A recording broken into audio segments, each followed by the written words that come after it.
Vous êtes très nombreux à penser que pour valider un trimestre, il faut travailler pendant 3 mois. Ça se tient, mais en réalité, pas du tout. Dans cette vidéo, je vous explique toutes les règles à comprendre et les pièges à éviter pour valider un trimestre de travail en 2026, que vous soyez salarié ou indépendant relevant de l'assurance retraite. Cette vidéo est le deuxième volet d'une série entièrement dédiée au trimestre. Alors si vous n'avez pas vu le premier épisode, vous avez raté les 5 choses à savoir absolument sur les trimestres retraite.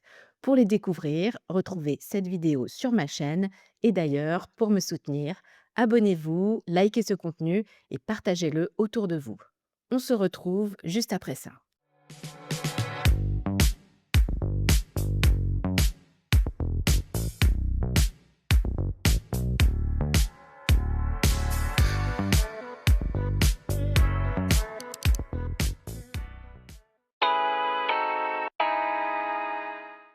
Pour rappel, le trimestre, c'est un droit que vous obtenez dans la retraite de base, qui est le premier niveau de la retraite en France. Le second niveau, c'est la retraite complémentaire, qui, elle, fonctionne en points. Et si vous obtenez, au moment de votre départ en retraite, un nombre de trimestres suffisant, et là, vous voyez s'afficher les quotas qui sont applicables à compter de septembre 2026, vous aurez droit à toutes vos retraites à taux plein, c'est-à-dire sans aucune diminution. Obtenir des trimestres est donc très important car c'est grâce à cela que vous allez pouvoir partir en retraite au plus tôt avec ce fameux taux plein. Et si vous voulez en savoir plus sur ce sujet, vous pouvez regarder cette vidéo. Alors des trimestres, vous en avez différentes sortes. Mais dans cette vidéo, on va parler des trimestres de travail. Les trimestres de travail, ce sont tout simplement ceux que vous obtenez grâce à une activité professionnelle, car lorsque vous travaillez, et oui, vous êtes obligé de cotiser pour votre future retraite. Donc, que vous soyez salarié ou indépendant, on vous prélève des cotisations vieillesse sur vos revenus. C'est d'ailleurs pour cela que vous entendrez souvent le terme de trimestre cotisé pour désigner les trimestres d'activité. Alors j'entends souvent des personnes plutôt jeunes qui me disent: «Moi, j'ai pas envie de cotiser pour ma retraite, je préfère investir tout cet argent moi-même dans autre chose pour ma future retraite.» Eh bien non, ça n'est pas possible. En France, lorsque vous travaillez, vous avez obligatoirement un statut professionnel et donc vous devez cotiser à une caisse de retraite. Pourquoi? Car en France, ce sont les actifs qui financent directement chaque année les pensions des retraités avec leurs cotisations. C'est ce qu'on appelle la retraite par répartition. Donc si on pouvait choisir de ne pas cotiser ou bien de récupérer sa mise, il n'y aurait plus personne pour payer les retraites et là, ça serait évidemment dramatique. Pour valider un trimestre cotisé, non, il ne faut pas travailler pendant 3 mois, mais il faut gagner un certain montant de revenus égal à 1 803 euros en 2026. Cela correspond à 150 heures de travail payées au SMIC. Et ce montant, il est modifié chaque année au 1er janvier en fonction du SMIC en vigueur. Alors, à quoi correspondent ces 1 803 euros? En réalité, c'est pas tant ce que vous gagnez qui vous permet de valider des trimestres, mais c'est surtout le revenu sur lequel vous allez verser les cotisations pour la retraite de base, qui est appelé revenu cotisé ou encore assiette de cotisation. Pour les salariés, c'est plutôt facile. Vous devez gagner 1 803 euros bruts pour valider un trimestre. Le revenu sur lequel vous cotisez pour la retraite, c'est votre salaire brut, celui qui figure sur votre fiche de paye tout en haut, avant la déduction des cotisations et les prélèvements obligatoires. Pour les travailleurs indépendants, c'est un peu plus compliqué. Il ne suffit pas de faire 1 803 euros de chiffre d'affaires, car on ne cotise pas forcément sur tout son chiffre d'affaires. Il existe des règles, des charges à déduire, des frais professionnels, etc., etc. Du coup, le revenu cotisé n'est pas facile à identifier. D'ailleurs, il y a eu une modification récente de la législation applicable sur les revenus à compter de 2025. Désormais, les indépendants cotisent à la retraite sur le revenu brut social sur lequel on applique un abattement de 26%, et je ne rentrerai pas plus dans le détail car là, je vais perdre tout le monde. Donc, ce revenu cotisé des indépendants, il doit être égal à 1 803 euros lui aussi pour valider un trimestre.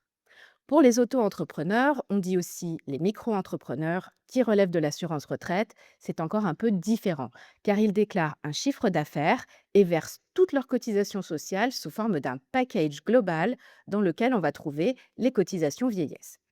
Comme ils ne cotisent pas tous de la même façon selon le type d'activité exercée, le montant du chiffre d'affaires nécessaire pour valider un trimestre, il ne sera pas le même.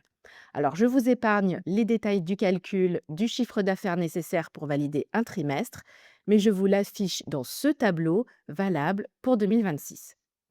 Sachez également que les travailleurs indépendants sont tenus de verser une cotisation vieillesse minimale qui leur garantit de valider au moins 3 trimestres par an si jamais leurs revenus sont très faibles ou en déficit. En revanche, l'auto-entrepreneur, lui, il paie ses cotisations en fonction de son chiffre d'affaires et s'il est inférieur au seuil ou égal à zéro, il ne validera pas de trimestre pour la retraite. L'autre jour, une personne m'a demandé en commentaire si je gagne 7 212 € en une semaine, est-ce que je valide mes 4 trimestres pour ensuite être tranquille tout le reste de l'année? La réponse est non, car le revenu cotisé, celui dont je vous parlais juste avant, il obéit à des règles et à des limites. Donc en réalité, pour valider 4 trimestres, il n'y a pas qu'un revenu à gagner, il y a aussi une durée d'activité minimale à effectuer dans l'année, qui est de quasiment 2 mois en 2026. Et ça, c'est vraiment important de l'avoir en tête dans certains cas. Si vous travaillez une seule semaine dans l'année, vous pouvez gagner 7 212 € ou même 1 million d'euros. N'empêche que pour la retraite, vous ne pourrez cotiser que sur un revenu limité que l'on appelle le salaire plafond. Et vous avez un plafond annuel, un plafond mensuel, un plafond par semaine et même un plafond journalier. Donc imaginons, et je dis une bêtise pour que vous compreniez bien, vous gagnez 1 million d'euros en travaillant toute l'année 2026. Vous ne cotiserez à la retraite de base que sur le plafond annuel, égal à 48 060 €. Mais tout va bien, puisque ce montant vous permet bien d'obtenir vos 4 trimestres. Si vous gagnez 1 million d'euros en travaillant un seul mois dans l'année, vous ne cotiserez qu'à hauteur de 4 005 €, le plafond mensuel pour 2026. Et là, vous ne pourrez valider que 2 trimestres. Et donc, si vous gagnez 1 million d'euros en travaillant une seule semaine dans l'année, votre revenu cotisé sera plafonné à 924 €. Et là, vous l'avez compris, vous ne pourrez pas valider un seul trimestre en 2026, malgré votre million.